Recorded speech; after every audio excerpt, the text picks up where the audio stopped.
Simba imebadilika baada ya maingizo ya wachezaji hawa? Kwanza tuna mechi takriban 4 kama sikosei, Simba tujapata matokeo. Sawa sawa. Mechi 3 za kimataifa Simba tujapata matokeo yote, pamoja na mechi ya Mtibwa Sugar tumetoka sare.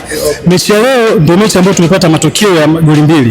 Kiukweli kwa mechi ambayo imechezwa leo, Simba kidogo kuna muonekano ambao mpya ambao tumeuona. Simba imebadilika kidogo, si kwa asilimia kubwa, lakini kwa asilimia chache Simba kidogo imebadilika. Ni tofauti Simba iliyocheza na Mtibwa na mechi za kimataifa ambazo zimepita. Kwa maingizo mapya ambayo yameingia, kiukweli kuna kitu ambacho amekionyesha, ingawa bado, lakini kwa angalau kuna kitu ambacho kimeongezeka siku ya leo katika mechi ya Simba ambayo amecheza leo.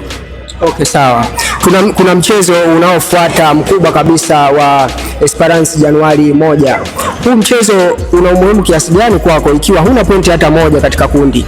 Kiukweli ni mchezo ambao una umuhimu mkubwa sana. Kwanza kabisa mechi ya leo ni mechi ambayo imeifanya Simba kuweza kupata morali kuelekea mechi inayofuata na Espoir de Tunis nyumbani kwa Mkapa tarehe 1 Februari. Mechi inayofuatia tunatakiwa kwanza tuweze kushinda ili tuweze kupata hali na kasi mpya.